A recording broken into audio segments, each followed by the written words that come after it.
Encore une fois prêcher la parole de Dieu. Tunakuwa kuhubiri suite ya mariage yetu. Nous venons prêcher la suite de notre mariage. Tunabiwa partie ya polygamie. Nous allons prendre le titre qui est intitulé la polygamie. Polygamie. La polygamie. Ni kintu kuoa babibi mbili, tatu. C'est-à-dire c'est quelque chose quand quelqu'un s'engage à 2 ou 3 femmes. Haikwanze na mtu haikwanze hivi ilianza mfamille ya Lemek. Elle n'a pas commencé comme ça, mais elle a commencé dans la famille de Lemek. Lemek ndio wa kwanza kubeba babibi wawili. C'est Lemek qui est le premier homme à prendre 2 femmes. Genèse 4 verset 19. Mwanzo 4 mstari ya 19. Genèse chapitre 4 verset 19. Nasema le mec prit des femmes. Lemek akabeba ba bibi bawili. Les noms de l'une était Ada. Jina ya moya alikuwa ya Ada. Et le nom de l'autre était Tsila. Na ule mwingine alikuwa Tsila. Ada affronta Jabal. Ada arrête pas. Tous les mecs alikuwa na babibi mbili. Nous avons suivi là où on a dit que les mecs avaient pris 2 femmes. Mtu mwingine alibeba babibi 18. Le deuxième homme qui avait pris 18 femmes. Plus bapidikari ya 60. Puis les concubines, elles étaient au nombre de 60. C'est-à-dire il avait à peu près 78 femmes. Ok, ni Roboam. C'est Roboam. Deuxième chronique 11, 18 à 21. Nous allons ajouter encore quelqu'un d'autre qui avait 4 femmes. Jacob. C'était Jacob. Genèse 29, 15 à 28. Genèse 28, 29, 15 à 28. Tafsir frère. Genèse 29, 15 à 28. Genèse chapitre 29, verset 15 à 28. Il avait 4 femmes. Le troisième qui avait beaucoup de femmes, c'était Salomon. 300 plus 700. Et il avait à peu près 300 plus 700 femmes. Et comme premier roi 11 verset 3. Mfalme wa kwanza sura ya 11 mstari ya 17. Wa mwingine ilikuwa ni Abraham. Un autre c'était Abraham. Abraham alijikuta na babibi mbili. Abraham s'était retrouvé avec 2 femmes. Watatu ni pale Sarah alikufa. La troisième c'était quand Sarah fut décédée. Genèse 16 verset 3. Mwanzo 16 mstari ya 3. Mwingine alikuwa ni Esau. L'autre c'était Esau. Genèse 26 verset 9. Mwanzo 26 mstari ya 29. Il avait 2 femmes. Mwingine alikuwa ni Gédéon. L'autre c'était Gédéon. Juge 8 verset 30. Wamzi 10 kenda mstari yake ya 11. Alikuwa tuna wabibi wa mingi. Lui il avait plusieurs. Mwingine alikuwa ni Elkana. L'autre c'était Elkana. Alikuwa na wabibi 2. Il possédait 2 femmes. David aussi. Alikuwa na wabibi 6. Lui il avait que 6 femmes. Aliongeza tena. Il avait encore ajouté. Alienda kuba mingi. Il est allé ajouter plusieurs. C'est que tunapata Joachim. Nous avons encore trouvé Joachim. Alikuwa na bamingi. Lui aussi il avait plusieurs femmes. Deuxième roi 24 verset 15. Wafalme wa pili mstari ya 24 mstari yake ya 10. Mwingine alikuwa na 14. L'autre qui avait 14 femmes. Wale bote walikuwa babibi yao. Vraiment ils avaient des femmes. Kile takwambia ndio polygamie ilikuwa mu kitabu ya Mungu. Ce que je vais te dire c'est de la manière que la polygamie était dans. Mais mon plan ya Mungu. Mais sur le plan divin, Mungu alisema mwanzo ilikuwa hivi. Dieu avait dit qu'au commencement ce n'était pas ainsi. Lakini tuliona babote hapa. Mais nous avons vu tous ces gens ici. Balikuwa na babiba mingi. Ils avaient plusieurs femmes. Sasa kupitia kutembea na mambo. Maintenant par leur parcours, balitembea na marezo na mamotif fulani. Ils avaient quelques raisons, quelques motifs quelconques. Juu ya nini? Pourquoi? Muile mando walifanya. Dans leur mariage, mulikuwa bale balipendewa. Il y avait celle qui était aimée. Utashikia. Vous allez écouter. Fulani nini Robaom. Et Robaom.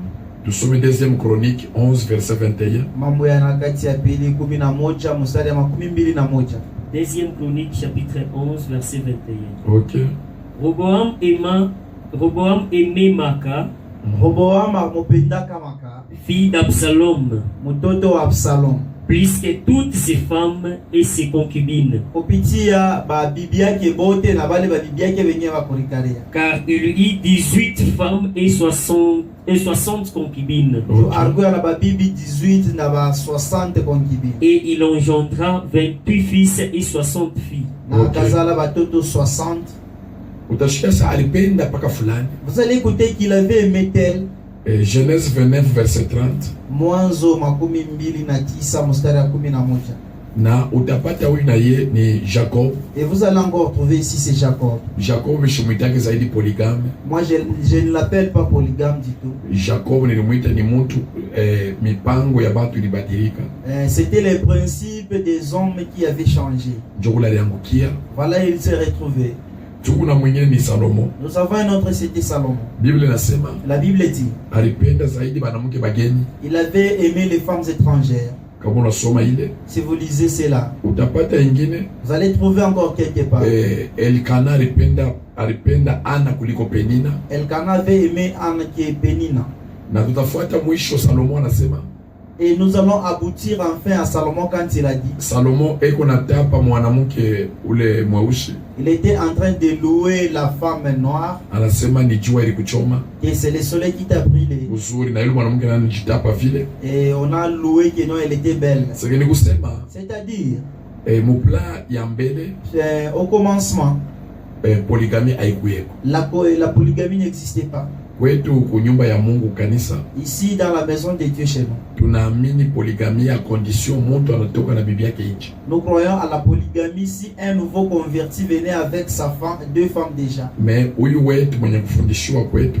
Mais les nôtres qui est déjà enseigné ici chez nous. Tunamwambia ke nous lui disons que ni vita ya maisha. En tout cas, c'est très grave dans la vie. Ni kukombana kwa kweli. C'est un grand combat. Kumbi tunasema hivi. Alors nous disons mon polygamie, à propos de la polygamie, moko bipande tatu bantu beko na abatire attention. Il y a trois parties que les gens ne tirent pas attention. Bantu wanasema Salomo alikuwa na babibi 1000. Les gens disent que Salomon possédait 1000 femmes. Tunapaswa kumfuatilisha David. Nous devons imiter David. Ndio il faut tirer attention na sauti ya Mungu. En tout cas, il faut faire attention avec la parole de Dieu. Nous les chrétiens, nous sommes dans le royaume des sacrificateurs. Dans notre royaume, il n'y a pas un sacrificateur qui possédait deux femmes. Il y avait trois parties. La première, c'était celle des rois. La deuxième, était celle des sacrificateurs. Et la troisième, c'est celle des prophètes. Ces trois parties, c'est comme ça collaborait dans l'Ancien Testament. Et si un problème surgit, le prophète va prendre. Il va intéresser au roi. Et le roi lui aussi, en son tour, il va aller avec ça à l'église. Le sacrificateur va prier. Voilà de la manière que la collaboration. Chacun avait des interdits et des principes. Maintenant dans tout cela, chez les rois, si vous suivez tous ceux-là qui avaient trop de femmes, c'était des rois. C'était des rois qui prenaient beaucoup de femmes. Maintenant les rois à notre époque, ceux-là qui les ont succédés, on dirait des chefs de terre.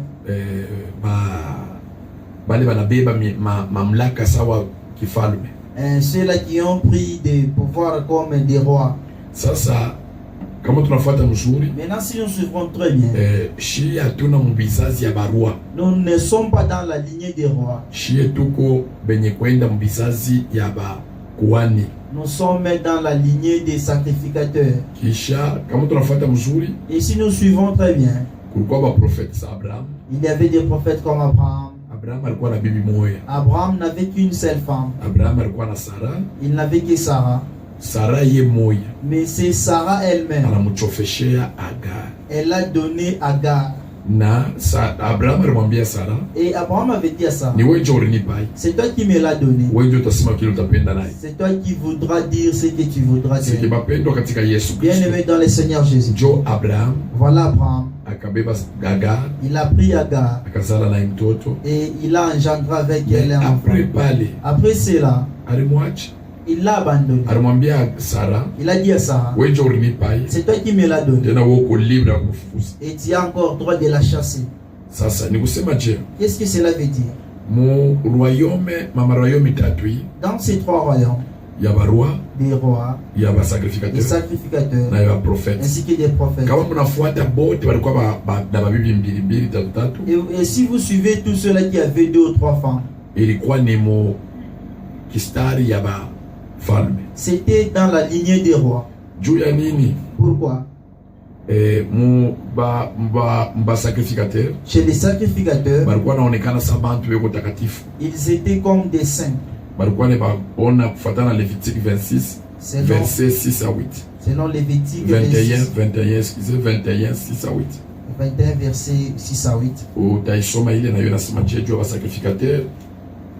Lévitique chapitre 21, verset 6 à 8. Ok.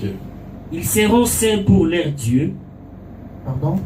Ils seront saints pour leur Dieu. Et ils ne profaneront pas les noms de leur Dieu. Car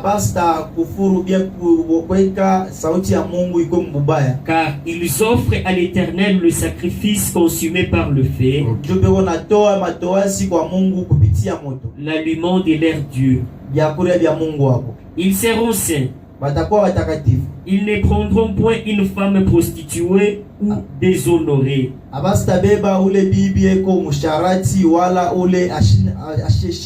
Ils ne prendront point une femme répudiée par son mari. Car ils sont saints pour leur Dieu. Ok, verset 9. Ici on nous dit des interdits qu'avaient les sacrificateurs. Si la fille d'un sacrificateur se déshonore en se prostituant,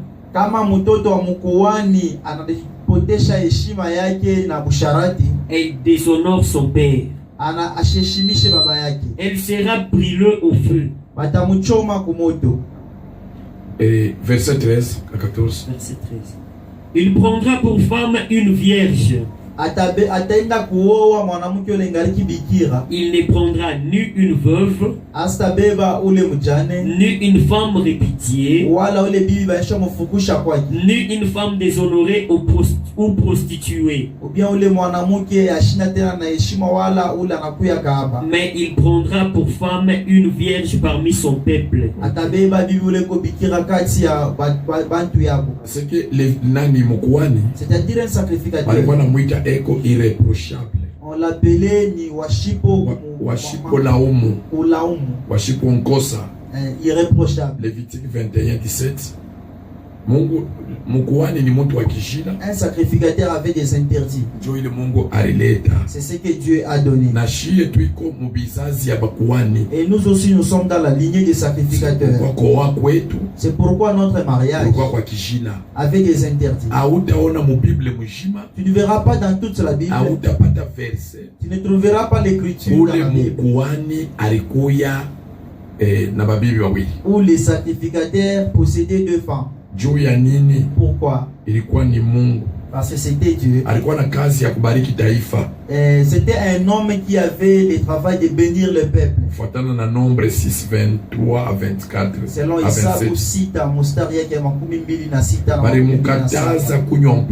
on l'avait interdit de prendre l'alcool. Parce qu'il était quelqu'un qui gardait la loi de Dieu. Lévitique 10, 9 à 11. Il est yote, Lévitique 10, 9 à 11. Ile yote ilikuwa ni Mungu alipenda mtumishi wa Mungu. Tout cela, c'était Dieu qui avait aimé le serviteur de Dieu. Il ne puisse pas jouer à l'alcool afin de ne plus garder la parole de Dieu. Il y avait beaucoup d'interdits qui possédaient le sacrificateur. Mais chez les rois, il n'y avait pas de loi. Tous ceux-là qui possédaient beaucoup de femmes, ce n'étaient que des rois. Kankamana na kuposer question ule wote ana prêché polygamie. Efforce-toi de poser la question à tout celui-là qui prêche la polygamie. Umuulize unipe ko verset le sacrificateur alikuwaka na babibi mbili. Demande-lui l'écriture qui nous dit qu'un sacrificateur avait 2 femmes au bout. Dieu animi shi tunaichika kama mtu anatoka nabo nje. Pourquoi nous croyons et nous acceptons quand quelqu'un vient de l'extérieur avec ses femmes? Kama anakuwa na babibi yake bote bawili, s'il venait avec ses 2 femmes wala batatu ou bien 3, tutampokea muile wakati tunamuita nayo. Nous allons l'accueillir au moment où Dieu vient de l'appeler. Juu ya nini? Pourquoi? Kwa sababu parce que hatuna na ruhusa ya kumkataza mwingine. Nous n'avons pas l'obligation de lui demander de divorcer avec l'une. Mais huyu wetu wa ndani, mais les nôtres, alishafundishiwa kusema il est déjà enseignant disant hautaweza kuishi na babibi wawili. Tu ne pourras pas vivre avec 2 femmes. Juu ya nini? Pourquoi? Kama unafuata mzuri, et si vous suivez très bien, utakuta mulikuya kabisa kukombana kwa bambanda. Vous allez trouver qu'il y avait des combats entre rivales. Kabisa ile rivalité haikupuse mavipande vyote. C'est-à-dire ce combat-là ne manquait pas dans toutes ces parties. Juu Jacob, parce que Jacob, babibi yake walikuwa banduku wamkuwa na mloko. Et ses femmes étaient des sœurs. Mais utafuata manjina wanapanga batoto ya Jacob. Mais vous allez suivre les noms que possédaient les enfants de Jacob. Ni manjina ya mafumbo. Ce sont les noms comme des paraboles. Léa anasema, Léa a dit, mimi nampanga njina yake anakuwa fulani. Je donne ce nom à mon enfant tel. Juu bwanangu atanipenda sasa. Pour que maintenant mon mari puisse m'aimer de plus. Bile bintu abikupusa. C'est-à-dire ces choses-là ne manquaient pas. Muile mambo ya mabukweli. Dans leur mariage. Mimi nakuita ma soeur frère. Moi je t'appelle mon frère ma soeur. Ke kusema tukambie bantu asamwende mukao babibi babili. De dire aux gens que allez vous marier à 2 ou 3 femmes. Ni mafundisho inatoka kubaya. C'est une fausse doctrine ou un faux enseignement. C'est une fausse doctrine. Qui dévie la parole de Dieu. Mais ce que moi je vais te dire ce soir, je te dirai ceci. Tous ceux-là qui possédaient beaucoup de femmes, ce n'étaient même pas des prophètes. C'est pourquoi j'ai dit les prophètes comme Abraham. Prophète ça Jacob. Et les prophètes comme Jacob. Jacob n'avait pas 2 femmes ou 3. Suivez très bien. Jacob. Mais Jacob, il avait des femmes. Dans toutes ces femmes, balikuwa na ma problème achana.